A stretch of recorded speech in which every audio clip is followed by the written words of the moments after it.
mpasho wa sasa ndani ya runinga ya EVC. Mimi ni Boaz Korir, ambapo tunakupeleka moja kwa moja kutoka hapa mpaka chuo cha kadri cha Elgonview. Tunafahamu kwamba wiki uliopita wanafunzi wa chuo cha Elgonview walifanya uchaguzi kuwachagua wanafunzi viongozi watakao hudumu kwa mwaka huu, mwaka wa 2025-2026.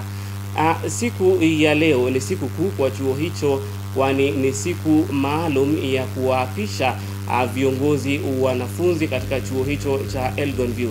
Siku ya leo tuna mwanahabari wetu Ann Wanjiku ambaye amekita kambi katika eneo hilo, ukumbi orofa ya 4 kwenye chuo cha Elgonview, ili atupashe zaidi ama atuelezee yale ambayo yanajiri pale, ni yapi yameendelea huko kwenye uapisho wa rais na mawaziri wa chuo cha kadri cha Elgonview. Moja kwa moja tungependa kukutana na Ann ambaye yupo orofa ya 4 ukumbi wa chuo cha Elgonview.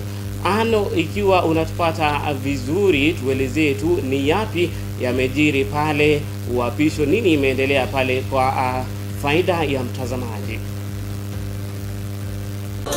Na kupata kwa njia iliyo shwari, Boaz Korir. Niko hapa katika chuo cha kadri cha Elgonview College, na hii ni siku ambayo waliokuwa ama walioibuka washindi katika uchaguzi uliopita wamekuwa kiapishwa, na hapa nilipo ndo mahali ambapo rais, naibu wake na mawaziri kutoka sekta mbalimbali wameweza kuapishwa.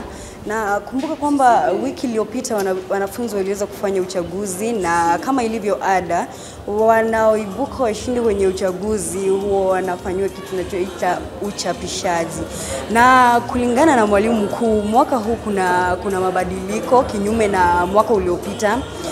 Maana wanafunzi ama viongozi wamekuwa wakitoka kwenye sekta ya somo la utangazaji, ila mwaka huu kuna mabadiliko kidogo, ambapo mawaziri mbalimbali wameweza kutoka kwenye somo tofauti, kama wizara ya social work kwa lugha ya Kimombo. Na tuweza kuongea ama tuweza kupata maoni kutoka kwa rais, atuambia alichokuwa anatarajia siku ya leo ama maoni yake kulingana na siku ya leo. Jitambulishe kwa majina kisha utupe maoni yako. Okay. My name is Taban Emmanuel Lam. I am the President of Students Council, Elgonview College, the year 2025. Yes.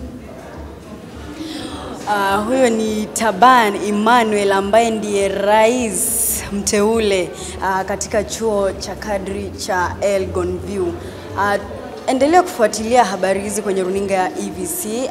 Turudi studioni kwake Boaz Korir. Shukrani sana Ann kwa mpasho huo.